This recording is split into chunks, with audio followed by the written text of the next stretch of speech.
Olá, boa noite a todos.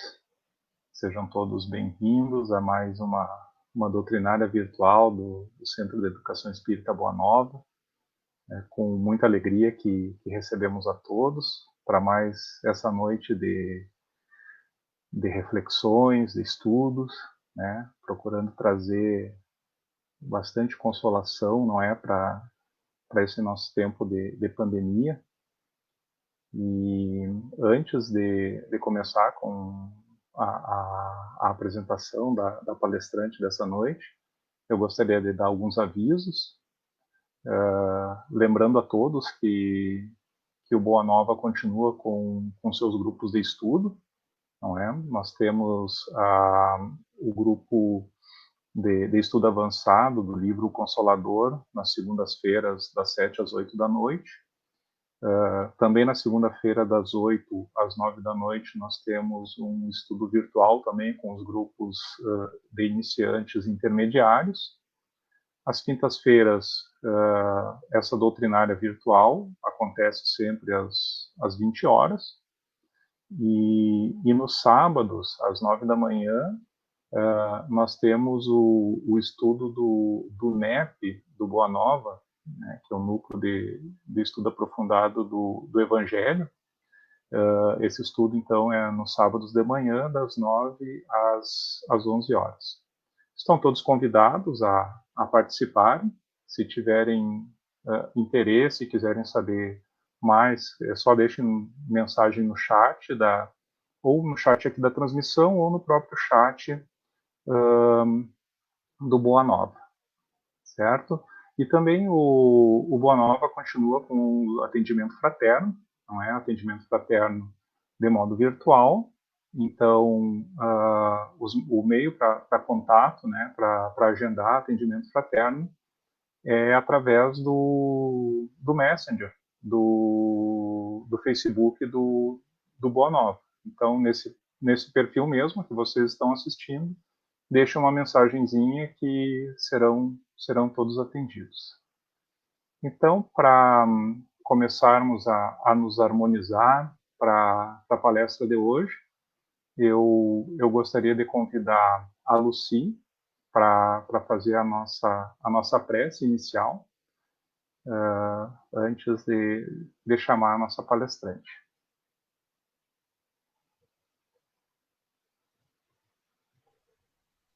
Queridos irmãos, então, convido a todos para elevar o nosso pensamento, nosso coração a Deus, a Jesus, nosso Mestre, agradecendo sempre a dádiva da vida, pedindo forças para enfrentarmos as dificuldades naturais do dia a dia.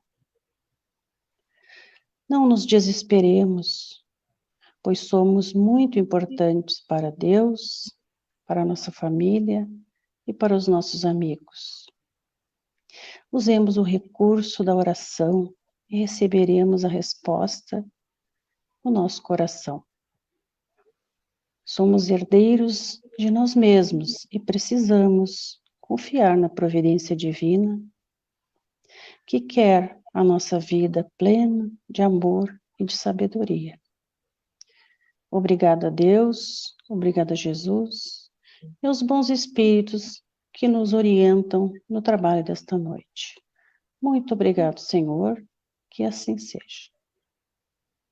Que assim seja.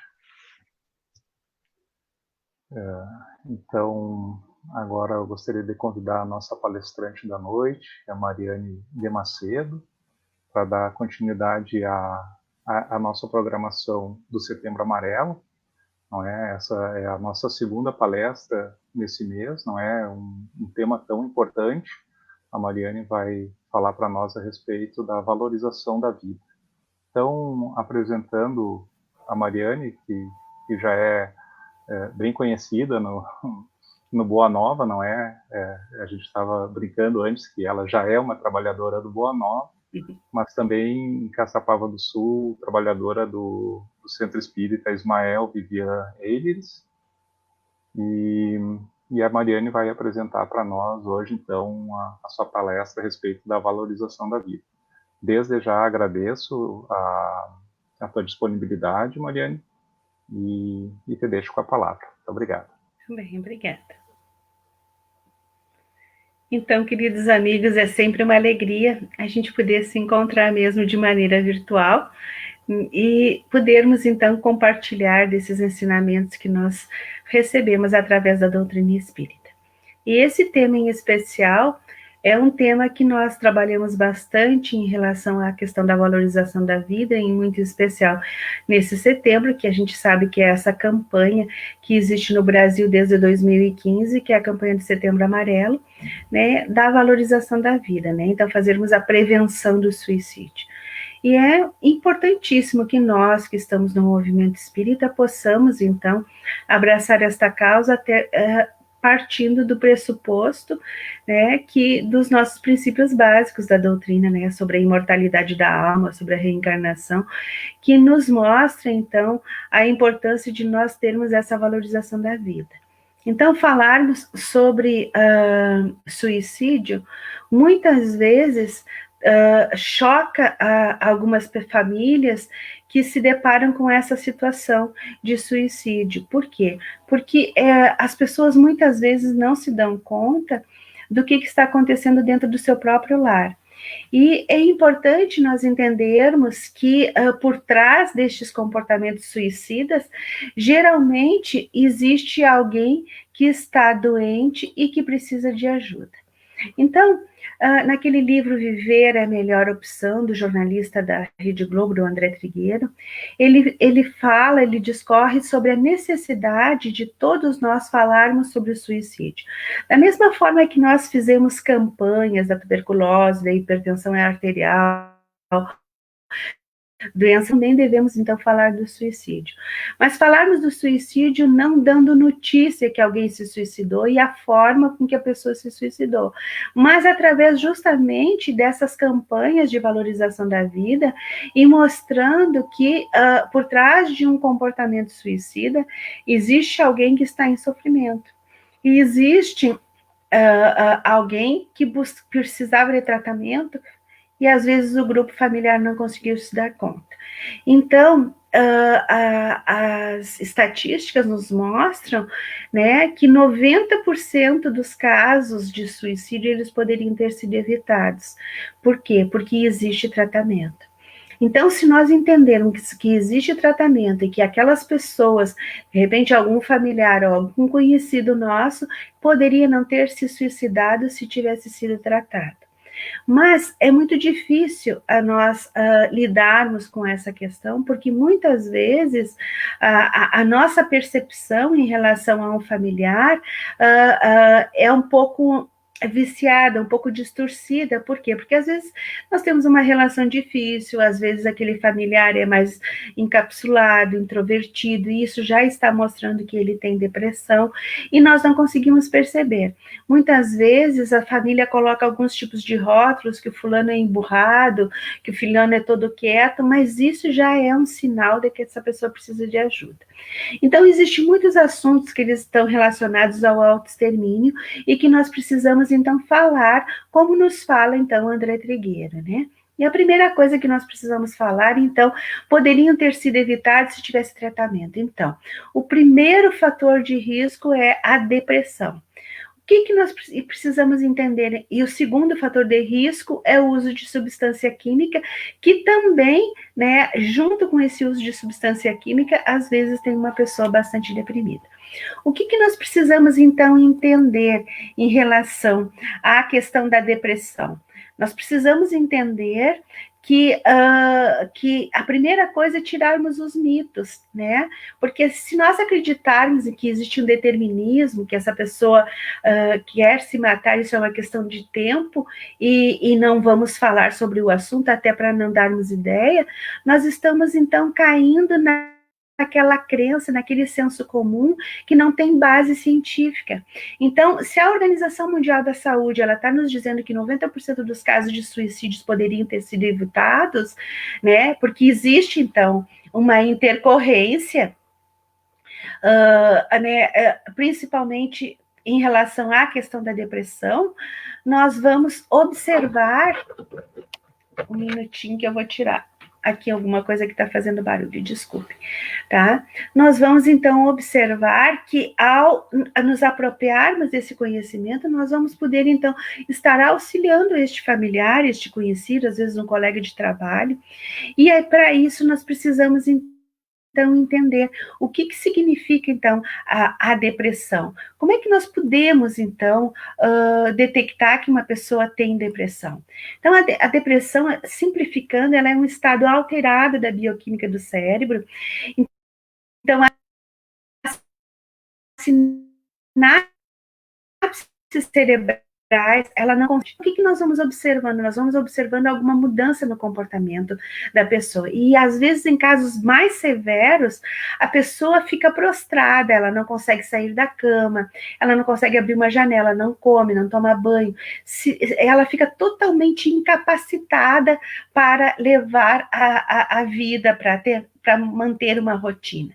Algumas características são a ausência e diminuição de prazer, um desânimo, a apatia, a diminuição da energia, dores no corpo, a pessoa queixa muito de dores no corpo, a falta de esperança, os pensamentos negativos, a diminuição da atenção e da memória, principalmente da questão da memória. A pessoa começa a justificar assim, ai, como eu estou esquecido, a insônia, a inapetência, ideias de morte, a irritabilidade. Nós encontramos muito na mulher a questão do choro, e no homem a irritabilidade e a agressividade. Então, cada gênero tem uma maneira de se comportar diante de um processo de depressão. E aí é que a gente vê, então, o segundo fator de risco, que é a questão da dependência química que nós falávamos. Então, o homem, muitas vezes, quando ele está deprimido, ele não fala que está deprimido, mas ele usa algum tipo de substância. E o primeiro deles é a questão, então, da bebida. Né? Então, o segundo fator, então, que nós já estamos falando, que é a substância química, né? Então, a droga é uma substância que tem o poder de alterar o sistema nervoso. Então, independente se for lícita ou ilícita, ela altera o sistema nervoso. E aí, nós, às vezes, escutamos as pessoas dizerem assim, mas a bebida é droga? Sim, ela é uma droga. E ela, inclusive, é a porta de entrada para outros tipos de substâncias mais pesadas, e principalmente no meio dos jovens, porque hoje em dia os jovens estão começando a beber cada vez mais cedo. E é justamente aquela droga que é lícita e que ela começa a ser utilizada dentro do próprio lar. Muitas vezes, nas festinhas de aniversário dos filhos, os pais fazem o convite para a família, e compra uma cervejinha para os amigos, para os pais das crianças que vão estar ali. Eu peço desculpas, eu estou com um pouquinho de tosse. Eu peço desculpas, irmãos. Então, muitas vezes, essa droga lícita, ela começa a fazer parte, então, da vida dessa criança e, posteriormente, deste adolescente, muito cedo. Então, ela altera o sistema nervoso. O cigarro é droga? É droga. Então, tudo aquilo que altera, desculpe, o sistema nervoso, né, é comprometedor para a pessoa. E o que a gente precisa entender? Que o indivíduo que precisa lançar a mão de alguma coisa externa, de alguma coisa de fora, é evidente que ele não tem o controle da situação. Desculpa, gente. Eu peço desculpa a vocês.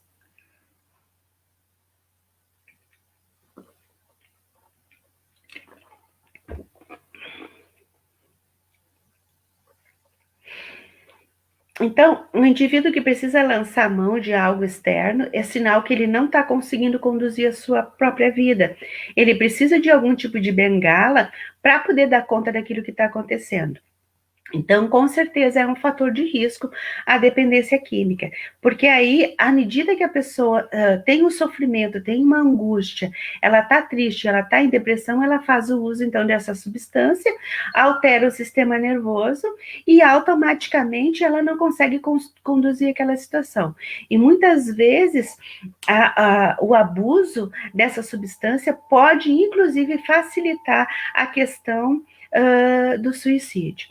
E aí é importante nós entendermos assim que a medicação, né? Então, a medicação prescrita pelo médico é necessária nestes casos, por quê? Porque o indivíduo precisa sair daquela situação de sofrimento, de angústia, ou seja, precisa tirar o sintoma para que a pessoa possa, então, começar a produzir essas sinapses e começar a ter um entendimento do que está acontecendo com ela. Então, aí, nós vamos observar algumas questões, assim, que estão ligadas a estes fatores de risco que nós colocamos como a depressão e o abuso de substâncias químicas, né? Então, assim, ó, como é que você pode ajudar uma pessoa que está com ideação suicida? A primeira coisa que nós temos que fazer é dar nome às coisas, né? Então, reconhecer os riscos. Como é que você começa a reconhecer os riscos, né? Nós temos, para reconhecer os riscos, a gente precisa ver qual é a vulnerabilidade da pessoa. Às vezes, questões genéticas.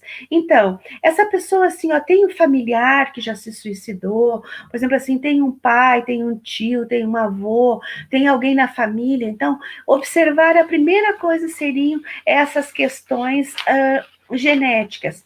Muitas vezes, se criar nesse ambiente onde ele teve todo um assunto velado em relação à morte de um familiar que foi um suicida. A pessoa, ela está envolvida naquele contexto familiar. Então, a gente precisa estar vendo os fatores de risco. Uma perda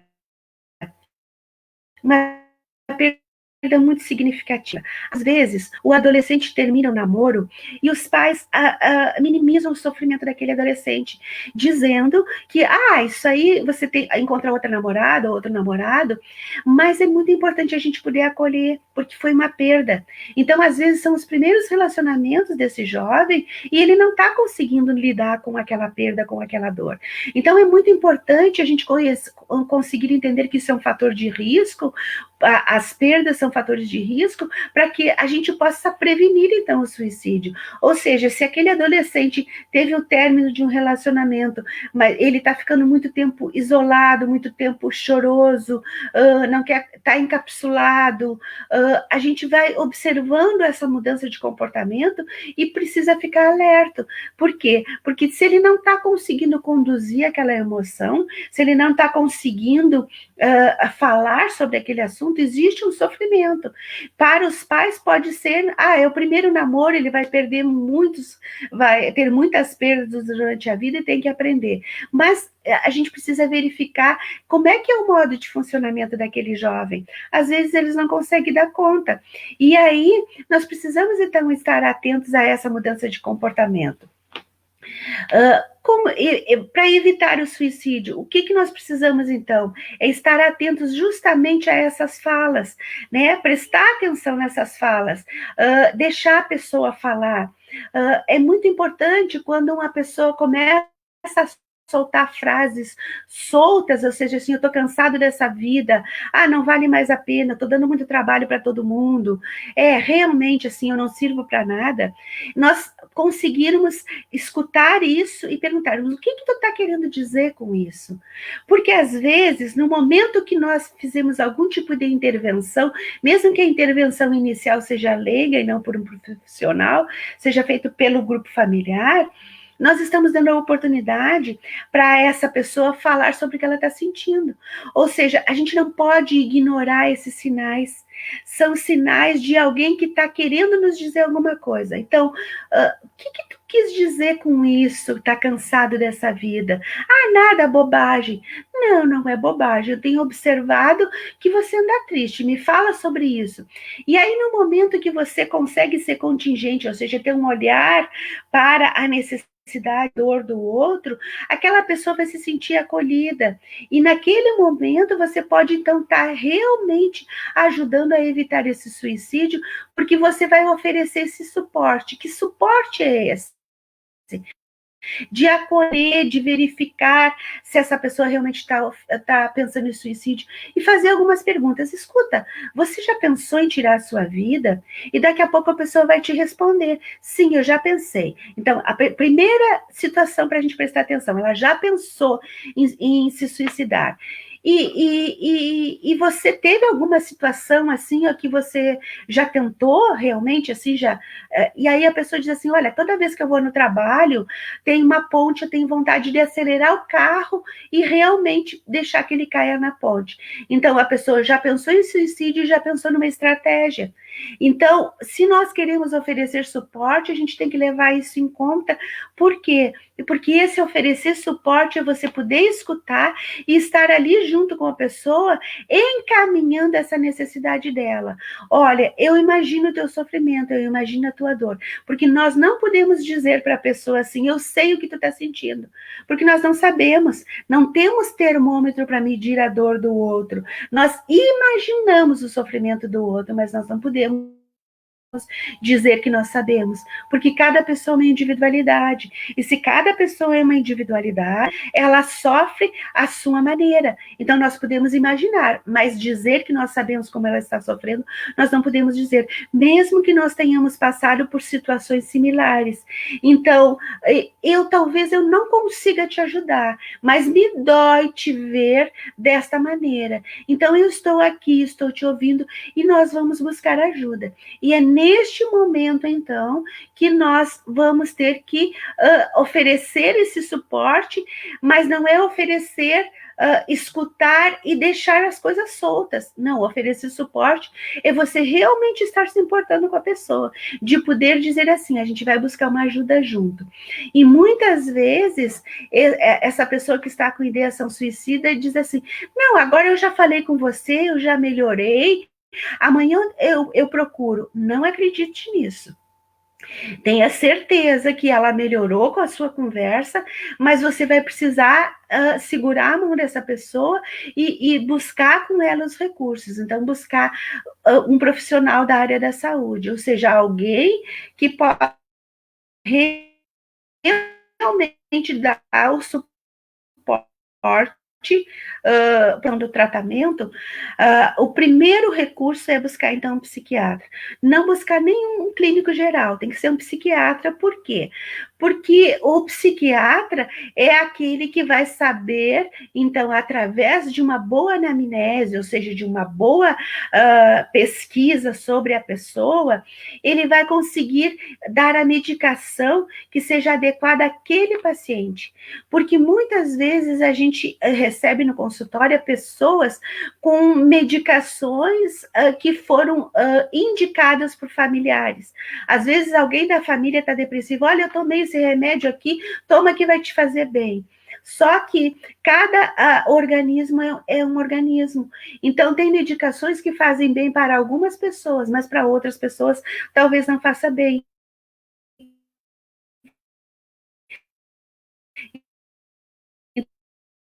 Então, precisar fazer uso de uma medicação que o familiar está fazendo. Então, o psiquiatra vai ter todo esse cuidado e vai ministrar a medicação para que o paciente possa reagir, possa sair daquela situação de prostração e sair, inclusive, da ideação suicida. Só que em algumas situações, quando não tem uma indicação adequada, quando essa medicação não é indicada por um profissional, a pessoa pode tomar a medicação e ela fica eufórica. E na euforia, o indivíduo indivíduo se suicida também. O que seria essa euforia? É aquela situação onde a pessoa fica aparentemente feliz e alegre. Inclusive, quando algumas pessoas se suicidam, a família diz assim, mas eu não entendo, ontem ele estava tão feliz e agora hoje ele se mata. Então, não era felicidade, era euforia. Então, uma pessoa que está deprimida, às vezes com o uso de uma medicação não adequada, ela pode passar de uma depressão para uma euforia, que são os transtornos de humor, então a bipolaridade, né? Então, a depressão e a mania. E nessa mania, nessa depressão, ela pode, inclusive na euforia, ela até fazer uma programação do suicídio, e às vezes a família não se dá conta. Então, tem um estudo de caso que a gente sempre comenta, que é a respeito, então, de uma jovem que ela estava eufórica, mas que ela estava com ideação suicida, ela estava determinada, então, a se suicidar, e ela vai até o quarto da mãe e se despede da mãe, e diz o seguinte para a mãe, mãe, eu estou tão feliz hoje, e eu estou com a sensação que eu vou encontrar o meu pai muito em breve. E a mãe não prestou atenção nisso, não por falta de carinho, de atenção, mas porque havia trabalhado o dia inteiro, mas viu que a filha estava muito feliz, ela tinha arrumado o cabelo, ela tinha feito as unhas, ela fez uma faxina do quarto, e foi dar boa noite para a mãe. No outro dia, a mãe encontra ela morta. E ela relata, então, que não conseguia entender, porque a filha estava muito feliz, como que ela tinha se suicidado. Mas a frase que ela deixou solta, a mãe naquele momento não se deu conta. Se o pai havia morrido há 2 anos atrás, e ela disse que estava com pressentimento que iria encontrar o pai muito em breve, era um sinal de que alguma coisa ela estava pensando. E são essas frases que a gente tem que estar atento. Como que você muito em breve vai estar com alguém que desencarnou há 2 anos atrás? Então, são esses sinais, essas falas que parecem soltas, mas que a gente tem que estar atento para questionar. O que você quis dizer com isso? Me esclarece isso.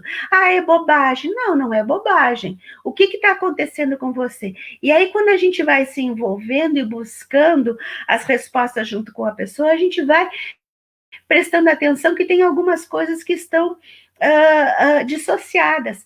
Então, um adolescente, ele não se suicida por causa do término do namoro. Ele se suicida porque ele vem com uma história de vida de não resolução de problema. Não apenas o adolescente. O que eu quero dizer é que nós não podemos dizer que foi só aquele fato que levou a pessoa ao suicídio, porque muitas vezes essa depressão vem vindo de longos anos, e a gente sempre tem que lembrar que uma crise que ela não é tratada no mês de janeiro, ela vai se repetir no mês de julho. E se ela não é tratada no mês de julho, ela vai repetir lá no mês de outubro. Então, não vão ser 6 meses entre uma crise e outra não resolvida, vão ser 3 meses, e 3 meses vai vir para 1 mês e meio até ela se tornar crônica. Então, é aquele indivíduo que vai passar toda a existência medicamentalizando a dor, ou seja, faz o uso de medicação a vida inteira e não resolve a causa.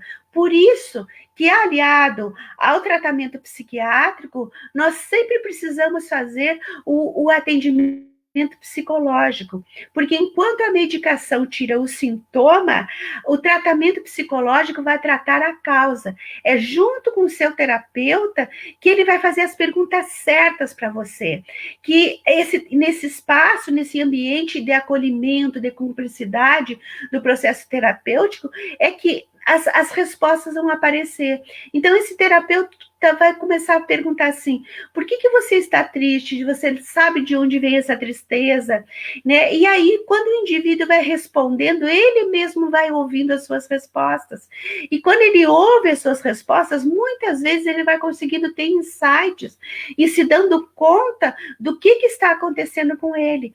E uma das coisas que a gente faz muito é achar que a terapia, ela, 1, 2 sessões, ela já resolve. Não. O processo terapêutico, ele é necessário por um longo tempo para você poder compreender o seu modo de funcionamento. E as pessoas perguntam muito assim, quando é que eu devo de fazer terapia? Aí vai buscar terapia, às vezes, em decorrência de um relacionamento, de um casamento que está em crise, e aí começa o processo terapêutico de casal, e aí acabam se separando, e aí diz assim, a gente foi para a terapia, e a terapia fez com que o casal se separasse. Não, a terapia não conseguiu fazer o milagre, porque esse casamento já estava falido, veio ao longo dos anos se desgastando, e o processo psicoterápico tinha que ter começado a ser feito na primeira crise, não quando as pessoas estavam esgotadas. A mesma coisa acontece com a depressão. A pessoa vem ao longo dos anos triste, não conseguindo lidar com os problemas, cada vez que ela tem uma dificuldade, ela fica encapsulada, ela fica encerrada no quarto, ela chora, ela se irrita, e não dá conta daqueles sentimentos, daquelas emoções. Então, quando na terapia nós vamos aprender a sermos gestores das nossas emoções. E aí o terapeuta vai trabalhar com esse indivíduo todo o seu processo de desenvolvimento. Então, a terapia é para o desenvolvimento emocional do indivíduo, mas nós não nos desenvolvemos somente quando nós estamos doentes. O desenvolvimento é toda a nossa existência, onde nós vamos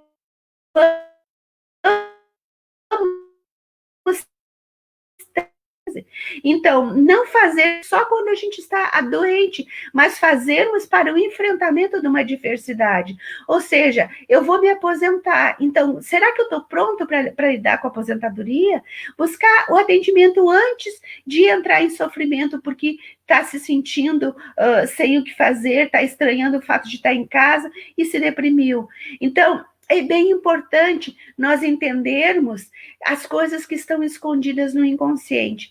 E a Joana de Ângeles, ela nos fala, então, a respeito do quê? Do autodescobrimento. E ela nos diz o seguinte, que o autodescobrimento é uma proposta de vida de abertura do inconsciente. E quando o ego não atende o inconsciente, nós desenvolvemos as doenças mentais. Então, o que ela está nos chamando a atenção, se tornem conscientes para que a gente não tenha adoecimento mental.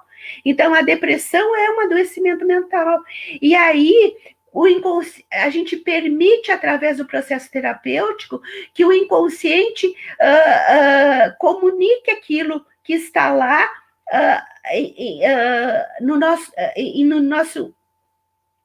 na nossa sombra, ou seja, permitimos verificar essa sombra, ela sair do inconsciente, vir para o consciente, e no processo terapêutico nós vamos enxergar aquilo ali que nós estávamos sufocando. E neste processo de identificação e de fala, nós vamos, então, tendo as catarses, e através dessa catarse que é falar, nós vamos, então, desenvolvendo esse processo de melhora. Se nós lembrarmos, quando éramos crianças, estudantes, né, e os estudantes de hoje talvez usem a mesma técnica, mas na nossa geração os pais tinham o hábito de nos colocarem para estudar, e uma dos hábitos era dar aula para os irmãozinhos mais novos. Ou seja, porque toda vez que a gente dava aula sobre aquele conteúdo, a gente falava em voz alta. E ao falar em voz alta e repetir, nós estamos escutando aquilo que a gente repete. Então, falar sempre é a melhor opção. Se para nós estudarmos e termos aprendizado, a fala nos ajuda, imagina o aprendizado emocional que nós temos quando nós falamos diante do nosso terapeuta aquilo que nós estamos sentindo. Muitas vezes, ao falarmos das nossas emoções, nós conseguimos ressignificar aquela emoção que era tão sofrida, mas nós conseguimos olhar de uma outra forma e ainda temos o acolhimento e o suporte de alguém que não vai nos julgar. Então, falar é, sim, a melhor solução. Mas falar não para pessoas que vão nos dar o conselho, que dizer o que nós temos que que fazer, mas falarmos para que isso crie significado em nós, para que faça sentido na nossa vida o porquê daquela emoção em desajuste. E uma outra questão que é importante também é nós darmos sentido à nossa vida. E o que seria dar sentido à nossa vida? Termos um propósito. Então, aqueles que têm uma crença, uma religião, que têm a sua espiritualidade, esses indivíduos vão ter um pouco mais de facilidade do que aqueles que não têm uma espiritualidade. Por quê? Porque à medida que nós temos um sentido e um propósito de vida, e aquele que é espírita tem o propósito do quê? Da evolução, de sairmos daqui melhores de que quando chegamos, ele vai então ter um objetivo, um sentido de vida. Mas afinal de contas, aquele indivíduo que não tem uma crença, ele não é espírita, ele não tem nenhum tipo de crença, então ele não vai ter essa oportunidade de achar um sentido e um propósito para a sua vida? Vai sim. E quem nos diz isso é Viktor Frankl, que foi um psicólogo sobrevivente do Holocausto e que ele foi o fundador da logoterapia. E Viktor Frankl dizia o seguinte: quem tem um porquê, aguenta um qualquer como. O que é um porquê? Às vezes é um familiar que dá sentido para a nossa vida. Às vezes é uma tarefa voltada ao bem. Nós indicamos muito nas terapias para que a pessoa faça trabalho voluntário. Às vezes você ia fazer auxílio num hospital, ajudar os idosos em algum asilo, fazer roupinha para as crianças, enxovalzinho. Às vezes plantar um jardim, uma flor, distribuir mudas. Então, cada vez que a pessoa acha um sentido, quando ela consegue fazer alguma coisa, ter um propósito na sua vida, ela também sai desse sofrimento. É uma forma dela buscar sentido e propósito para a sua própria vida. Então, é muito importante nós entendermos. Agora, aquele que é espírita, que já tem o conhecimento da imortalidade da alma, reencarnatório, que foi feito para o êxito. E se esse projeto reencarnatório foi feito para o êxito, nós temos que entender que a trajetória da vida ela é individual, mas ela não precisa ser solitária. E é a Joana de Ângeles que nos diz isso, que só é solitário aquele que não é solidário. Então, novamente reforçando a importância de nós buscarmos um propósito de vida, um sentido para a nossa vida, e de podermos, então, nos voltarmos às necessidades também dos outros, no sentido de nos sentirmos úteis, de nos sentirmos conectados e termos o sentimento de pertencimento a um determinado grupo. Então, se você se sente pertencente a um grupo, né, como voluntária, você pode estar ajudando muitas pessoas. E aí nós vamos, então, fazer o quê? A gente vai fazer com que essa vida tenha realmente um sentido. E à medida que a gente vai colocando sentido na nossa vida, nós vamos conseguindo entender a valorização da vida. Por que valorizarmos a vida? Por quê? Porque é a oportunidade que Deus nos deu para que nós pudéssemos, então, evoluir. Ou seja, temos os nossos equívocos de existências anteriores, mas recebemos a grande oportunidade de estarmos aqui para fazermos os nossos ajustes, os nossos acertos. E a Joana de Ângeles nos diz que cada existência é uma nova oportunidade, ou seja, nós temos uma nova oportunidade de refazermos aqueles deslizes que nós tivemos, ou seja, darmos conta dos equívocos, nos tornarmos criaturas melhores e usarmos então o quê? O nosso livre-arbítrio. E se nós usamos o nosso livre-arbítrio, nós somos os construtores do nosso destino.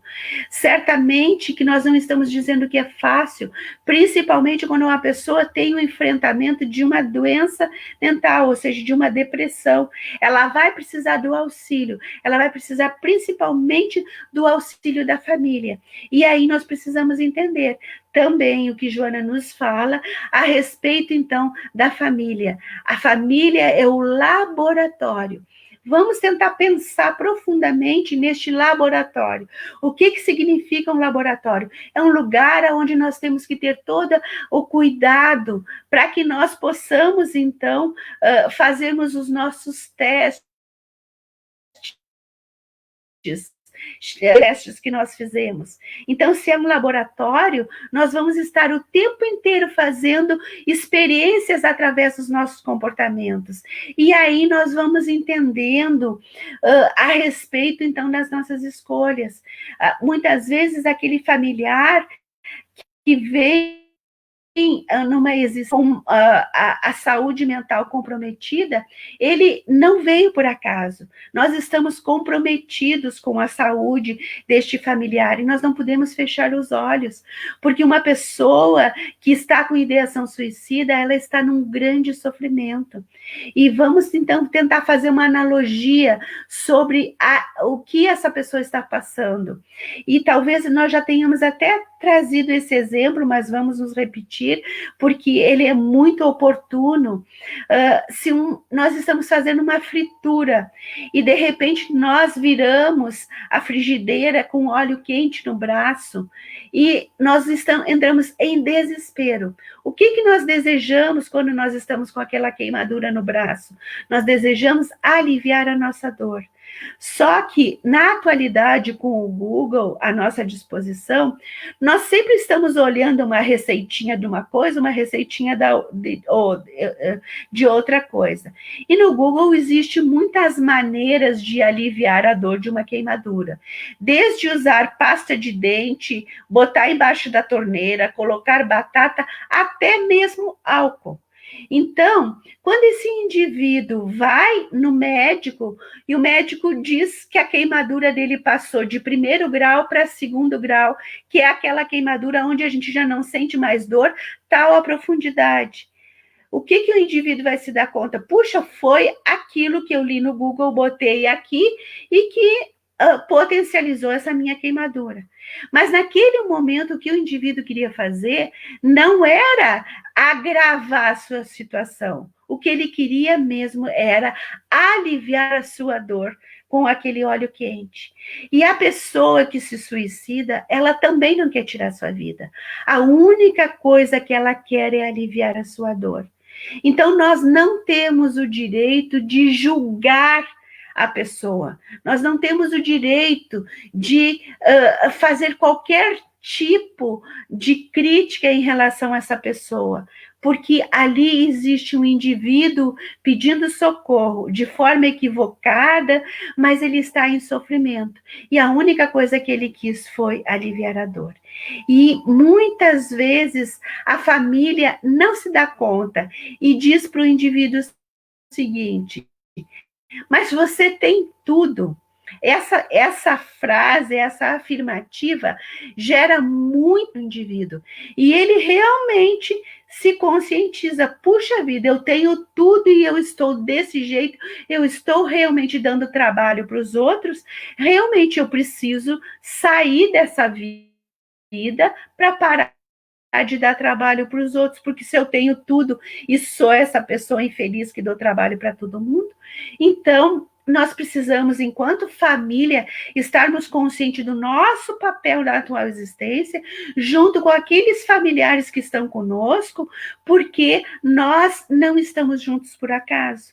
Então, nós precisamos dar conta das nossas emoções, olharmos para este indivíduo que está com um comportamento diferente, que de uma hora para outra ele trocou o humor.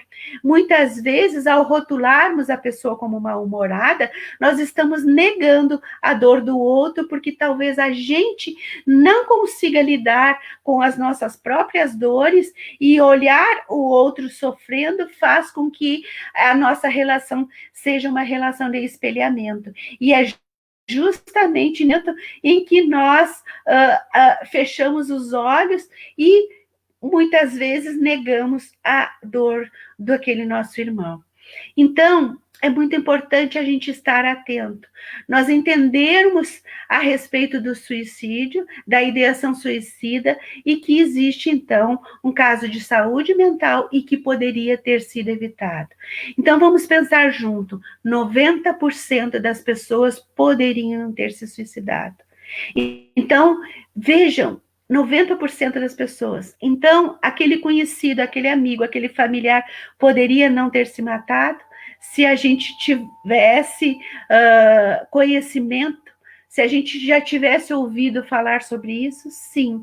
Por isso, a importância de nós falarmos, conscientizando as pessoas, trabalhando bastante pela valorização da vida, não somente no Setembro Amarelo, mas falarmos a respeito da importância da vida sempre que nós tivermos a oportunidade de falarmos, porque nós vamos estar esclarecendo, e esclarecendo nós vamos estar ajudando. E nós que somos espíritas e que entendemos, então, a imortalidade da alma, ou seja, é um dos princípios básicos da nossa doutrina, né? Deus como Pai, que deu a vida a todos nós, a imortalidade da alma, ou seja, né, a vida continua, a reencarnação, oportunidade de evolução.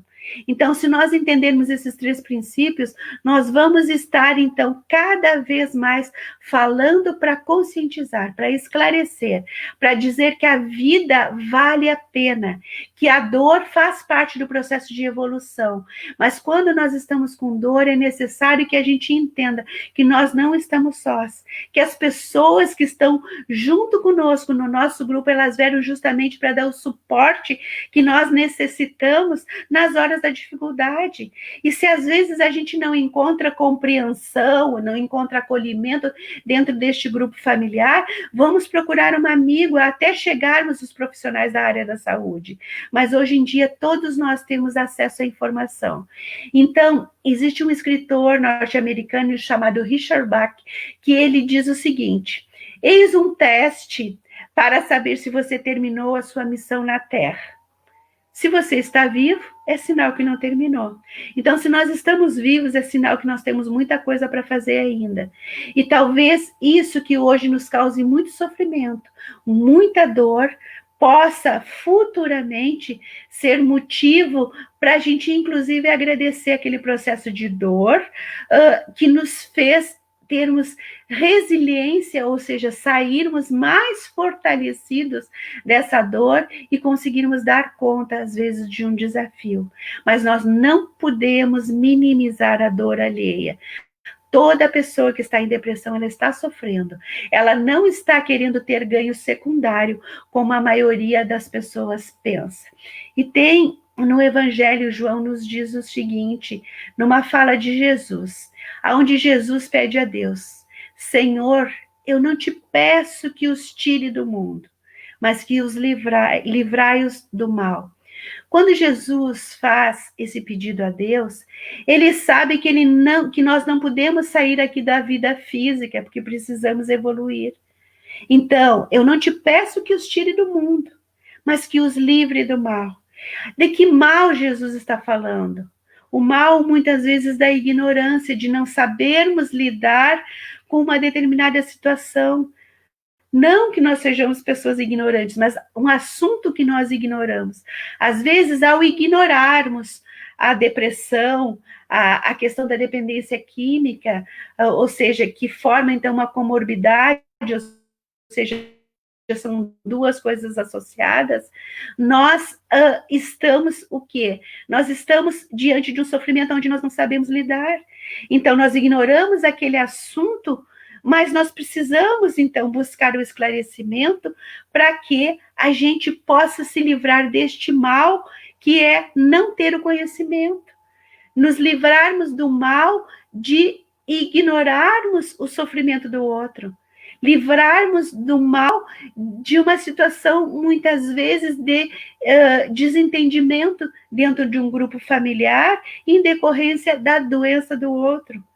Então, são muitas situações que nós temos que vencer. Então, nós somos desafiados a sairmos dessa situação do mal, ou seja, do mal de não conhecermos a verdadeira vida, a imortalidade da alma, de não termos o conhecimento para buscarmos os recursos diante daquelas pessoas que muitas vezes estão ao nosso redor e que não são por acaso.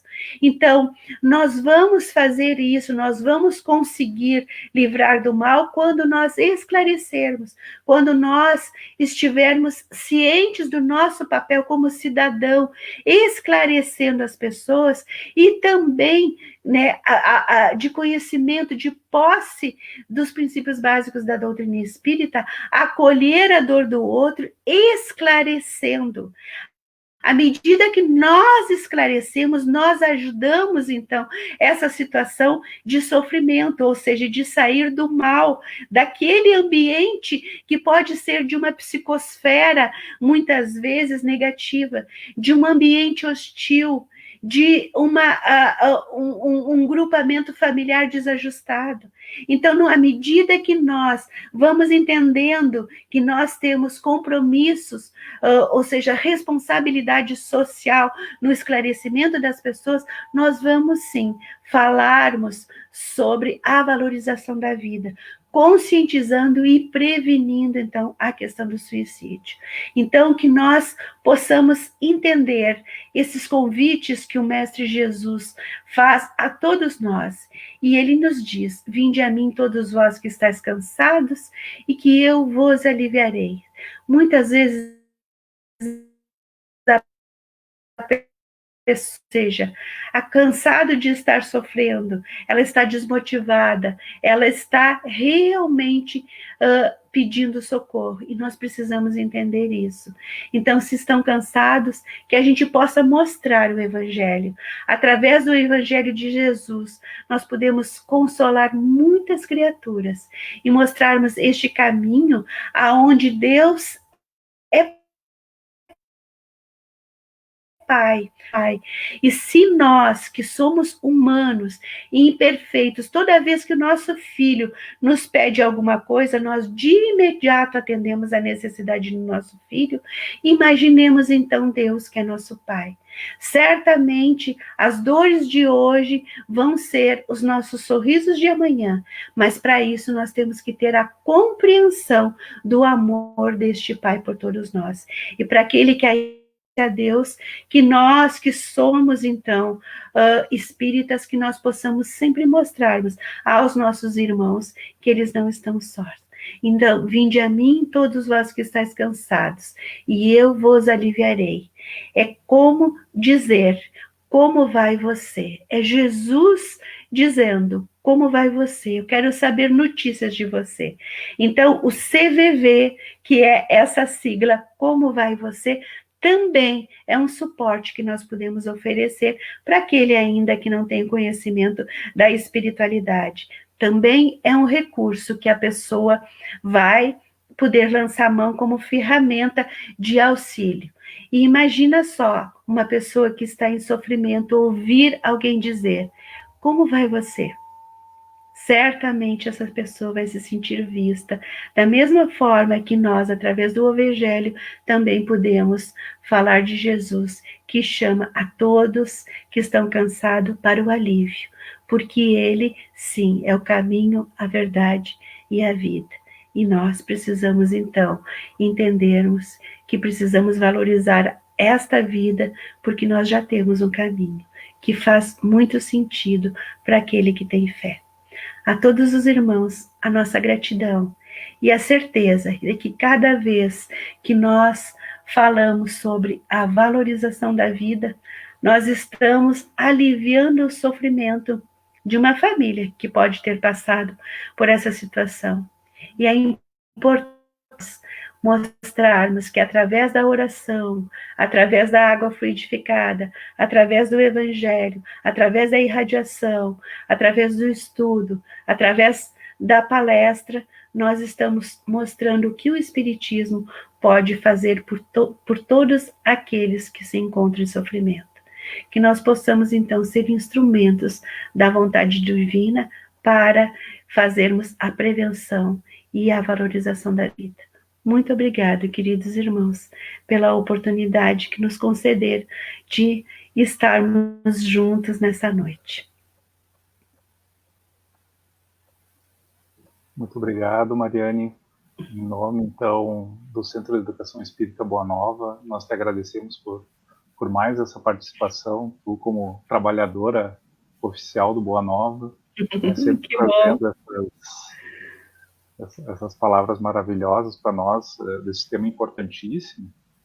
E já, vamos dizer, aproveitando um pouquinho mais a tua presença, eu gostaria de te convidar para fazer a prece final. Com certeza. Então, que nós possamos nos unir em pensamento e em sentimento e rogarmos ao Pai Maior para que derrame as suas bênçãos de amor sobre todos nós. Que tenhamos a certeza do amparo espiritual que Ele permite que todos aqueles que nos antecederam na espiritualidade, a suicídio, possam receber. Que tenhamos o entendimento que a Mãe Santíssima é responsável pelo atendimento desses irmãos que se suicidaram. E certamente, sendo ela a mãe do nosso Mestre Jesus, ela sabe o que vai no coração de todas as mães que tiveram os seus filhos na espiritualidade através do suicídio. Que nós possamos encontrar sempre o consolo nesta mãe amorosa, que tem a capacidade de abraçar a todas as mães, a todos os familiares, a todos esses nossos irmãos, e termos a certeza de que Deus é Pai, e que certamente, através das nossas orações, da nossa confiança em Deus, eles também estarão recebendo essas energias amorosas. E para aqueles que estão sofrendo pela perda dos seus familiares, que eles possam, então, lembrarem sempre que foi essa Mãe Santíssima que teve nos braços o seu filho. E certamente nós todos seremos amparados neste momento de dor. E assim, com a certeza de que nesta noite nós estivemos envolvidos através dessas energias amorosas dos benfeitores espirituais do Boa Nova, que nós possamos dar graças, agradecermos a oportunidade e que todos aqueles que estiveram conectados possam receber amorosamente essas vibrações desses irmãos trabalhadores do Boa Nova. E nós, humildemente, agradecemos aos nossos queridos amigos do Boa Nova por mais uma vez nos dar a oportunidade de estarmos falando em nome de Jesus. Muito obrigada e que assim seja. Que assim seja. Bom, Mariane, te agradecemos novamente e agradecemos também a todos que participaram da live com seus comentários. É muito importante a participação de todos. E eu já deixo aqui o convite também para a semana que vem, na próxima quinta-feira, nós vamos ter a live com outro trabalhador do Boa Nova, não é? Que é o Binato. Que amor. Abordando um tema muito importante, que é o suicídio também entre os jovens, não é? O viver jovem. Então, todos convidados já para a semana que vem. Certo? Tá bom, então. Obrigada, um abraço a todos. Tá? Boa noite. Uma boa noite a todos. Obrigada. Tchau. Tchau.